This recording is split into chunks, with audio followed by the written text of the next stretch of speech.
तपाईहरुले लिम्बूहरुको विवाहमा सिक्कालाई बर्खीमा बाँधेको देख्नुभयो होला। यो दुईवटा ओकेजनमा बाँधिन्छ, एउटा मगनीमा अनि एउटा विवाहमा।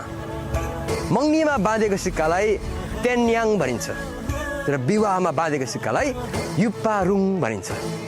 तेन्याङ, तेम्मा भनेको मान्नु र याङ भनेको सिक्का पैसा। केटी माग्नु जाँदा केटीले मान्यो र बुवाआमाले स्वीकृति दिनुभयो। विवाहको कुरा पक्का भयो भनेर बैना मारेको प्रतीक हो। तेन्याङ भनेको प्रायजसो 1 रुपियाँको सिक्का हो। बिहाको कुरा पक्का भएपछि तेन्याङलाई केटीको बर्खोको छेउमा बाँधिन्छ। अन्य जातिमा सिन्दुर नभए बिहे नभए जस्तै लिम्बू जातिमा युप्पारुङ नभई हुँदैन। युप्पा भनेको चाँदी र रुङ अथवा लुङ भनेको ढुङ्गा हो। विवाहको लगनमा चाँदीको सिक्का बान्ने चलन छ।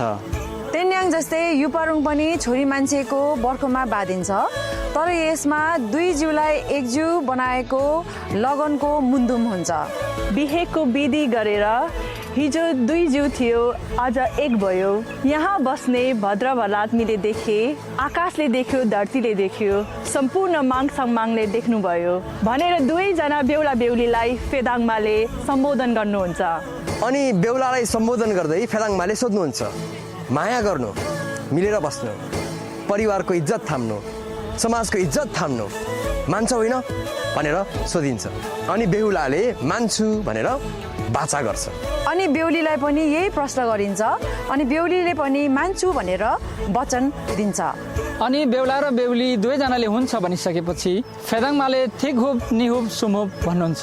1 बाचा 2 बाचा 3 बाचा भन्दै मैले दुईजनाको बाचा बाँधिदिए है भन्दै हातले इसारा गर्नुहुन्छ।